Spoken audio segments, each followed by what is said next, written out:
Lansana Conté was the second President of Guinea, serving from 3 April 1984 until his death in December 2008.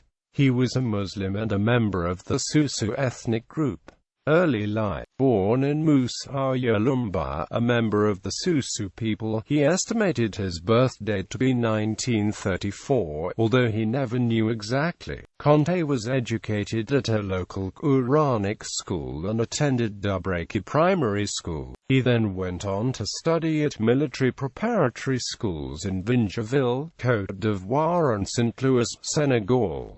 Military and government service. In 1955, he enlisted in the French army and was posted to Algeria during the War of Independence in 1957. After his service in the French army, Conté returned to Guinea, which became independent from France on 2 October 1958, and was integrated into the new army with the rank of sergeant. In 1962, he attended the Camp Alpha Officers School in Conakry. Soon after, he was transferred to the 2nd Battalion Artillery Training Center in Kindia. On 1 July 1963, he was promoted to second lieutenant. This was followed 2 years later by another promotion from second lieutenant to lieutenant. On the 22nd of November 1970, Portuguese military together with Guinean dissidents invaded the country from Portuguese Guinea in an apparent attempt to overthrow the government of President Ahmed Sékou Touré and destroy PAIGC guerrillas. For his service to the nation, he was promoted to the rank of captain on the 27th of February 1971. In 1973, he was named commander of the Bokeh Operational Zone to assist the pro-independence guerrilla movement, African Party for the Independence of Guinea and Cape Verde neighboring Portuguese Guinea. On 10 May 1975, he was named Assistant Chief of Staff of the Army. In 1977, he was head of the Guinean delegation during negotiations that resolved a border dispute with Guinea-Bissau and was elected to the National Assembly in 1980. Later that year, he took part in the ruling Democratic Party of Guinea's official pilgrimage to Mecca. Presidency. 1984 coup and military rule. President Ahmed Sékou Touré, Guinea's head of state since independence, died on 26 March 1984. Prime Minister Louis Lansana Conté was named interim president pending elections to be held within 45 days. On 3 April, however, hours before the PDG was to choose a new leader, who would have been the only candidate for president, Conté led a military coup that toppled the government. Conté denounced the Touré regime's human rights abuses and released 250 political prisoners. He also encouraged the return of approximately 200,000 Guineans from exile. The country's constitution was immediately suspended after the takeover, along with the National Assembly, and political activity was banned. A 25-member military committee for national recovery was set up and led by Conté, who on 5 April was proclaimed President of the Republic. On 4 July 1985, soldiers loyal to Conté, who was attending an economic community of West African states summit in Lomé, Togo, thwarted a coup d'état. Conté, a member of the Susu people, used the opportunity to eliminate rival soldiers from the Malinké ethnic group, including former Prime Minister Diarra Traoré.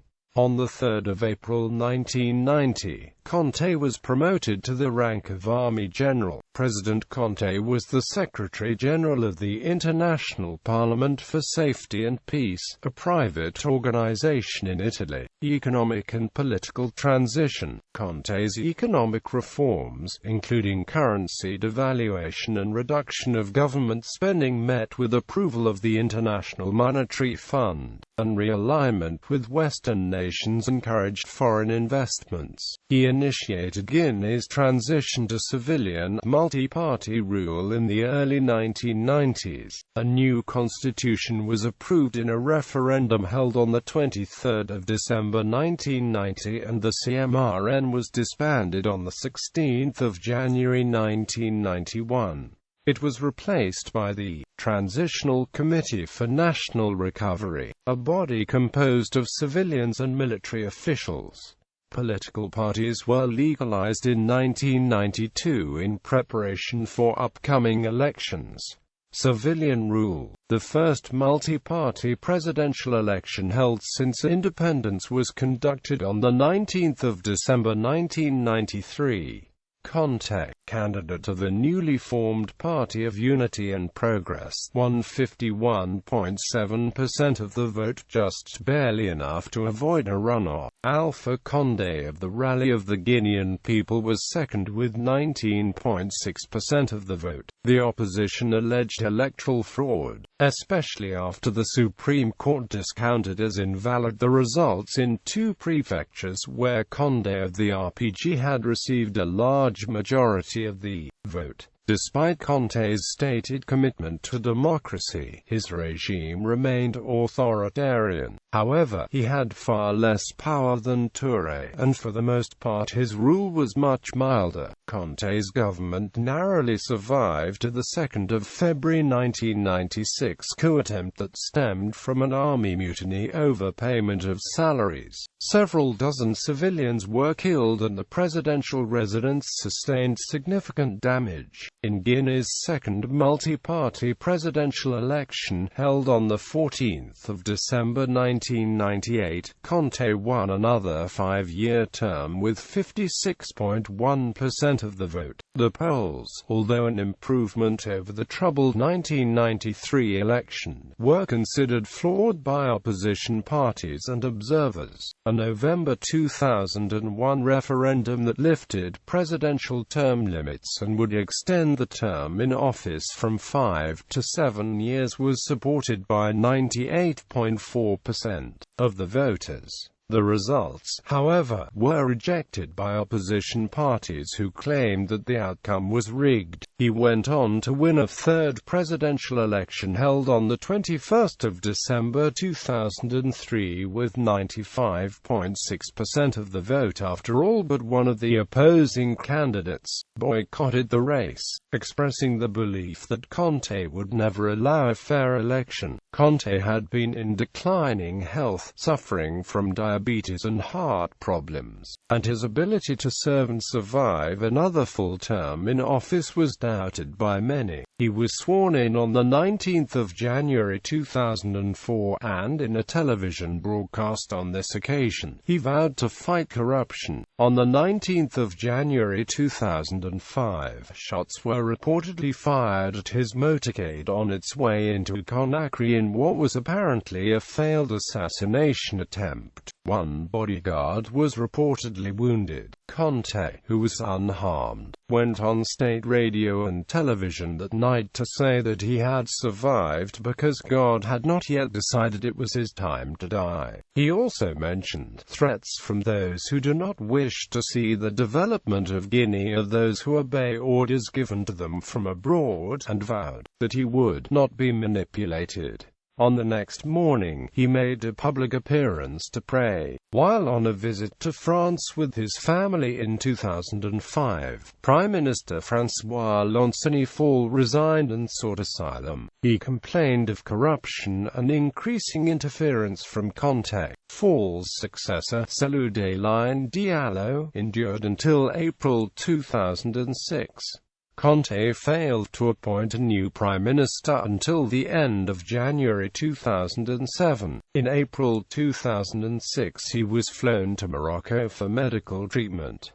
Most people expected he would not return, but he did. Then in May 2006, riots in Conakry over the price of rice and fuel led to around 20 deaths as security forces savagely repressed the popular uprising. In August 2006 he was again flown to Switzerland for medical treatment.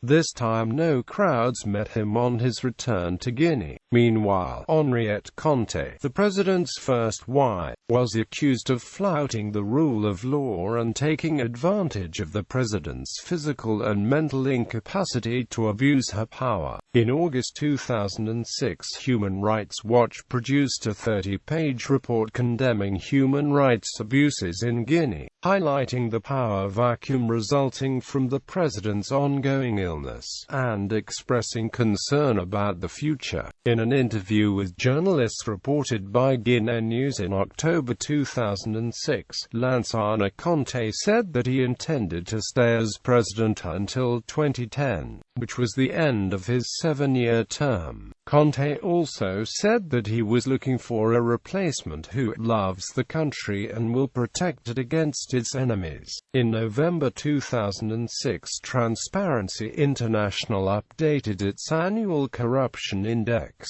Guinea under Lansana Conté was then second equal as the most corrupt country in the world. This is a matter of concern for foreign firms intending to invest in Guinea, as they are unable to operate in Guinea without paying huge bribes to highly placed government officials. But if caught doing so, they may face legal action in their country of origin. In January 2007, a general nationwide strike was held protesting Conté's continued leadership of the country. The strike continued for over 2 weeks, during which hundreds of thousands of protesters marched in the streets. Within the first 2 weeks, savage repression by redcaps and other security forces left at least 20 protesters dead. By the end of the strike on the 27th of January, it was reported that at least 90 protesters had died in violent clashes with police and at least 300 had been injured, according to a local human rights group.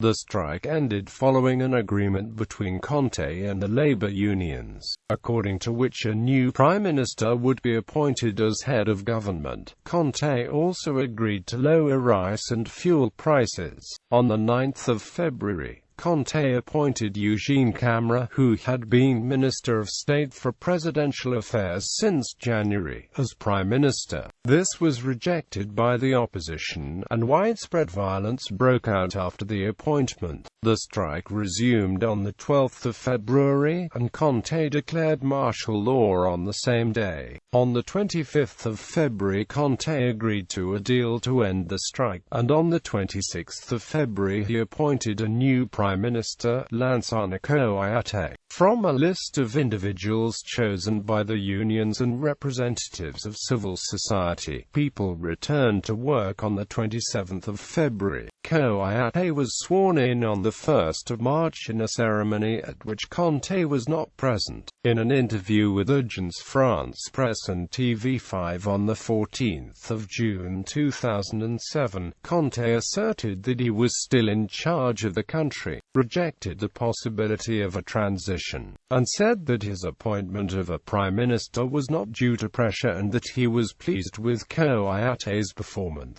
On the 5th of December 2007, a decree restructuring ministries increased the powers of the Secretary-General of the Presidency at the expense of those of the Prime Minister, and on the 3rd of January 2008, Conté dismissed and replaced Justin Morel Jr., the Minister of Communication and Government spokesman, without consulting Conté. On the 4th of January, Conté demanded that Morel be restored to his position, and labor unions announced plans to begin a new unlimited general strike on the 10th of January, demanding that Conté's agreement with the unions be properly implemented and that Morel be restored. On the 9th of January, the unions withdrew the call for a strike. In a surprise move, on the 20th of May 2008, Conté dismissed Conté and replaced him with Ahmed Tidiane Souare. Conté was widely considered a disappointment in his role as Prime Minister. and his unpopularity meant that his dismissal was not greeted with any major unrest of the kind that led to his appointment a year earlier. Through this dismissal and the appointment of Susu, who was considered close to Conté, Conté was considered to have strengthened his position there. In the early hours of the 23rd of December 2008, Abubakar Sampare, the President of the National Assembly, announced on television that Conté had died at 6:45 p.m. a local time on the 22nd of December, after a long illness, without specifying the cause of death. According to Sampare, Conté hid his physical suffering for years in order to give happiness to Guinea. Conté had left the country for medical treatment on numerous occasions in the years preceding his death, and speculation about his health had long been widespread. Contrary to his usual practice,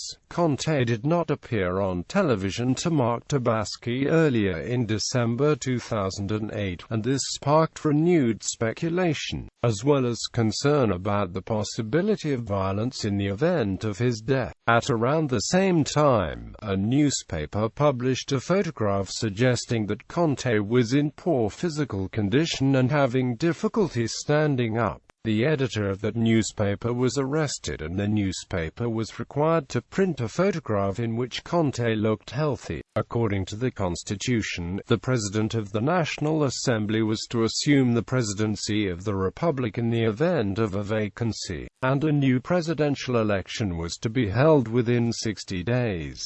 Sampare requested that the President of the Supreme Court, Lansana Conté, declare a vacancy in the presidency and apply the Constitution. Prime Minister Susu and Diarra Camara, the head of the army, stood alongside Sampare during his announcement, declaring 40 days of national mourning for Conté. Susu urged calm and restraint. He told the army to secure the borders and maintain calm within the country, in homage to the memory of the illustrious late leader. 6 hours after Sampare announced Conté's death, a statement was read on television announcing a coup d'état. This statement, read by Captain Morsa Daddy's camera on behalf of a group called the National Council for Democracy and Development, said that the government and the institutions of the Republic have been dissolved. The statement also announced the suspension of the Constitution, as well as political and union activity. Conté's funeral was held in Conakry on the 26th of December. His body was put on display in the Parliament building before being taken to the National Stadium, where over 20,000 people were in attendance. Leaders of neighboring countries were present for the funeral. General Mamadou Batoto of the CNDD said at the funeral that, "We pray God to give us the courage to continue work of tolerance and peace for the welfare of Guinea." Afterwards, his body was buried in the village of Lansana in front of his mansion. It was taken out of its coffin and placed into the ground, then covered with handfuls of dirt tossed by mourners. The burial was marked by some disorder, as thousands of mourners tried to reach the grave and security forces formed a cordon around it.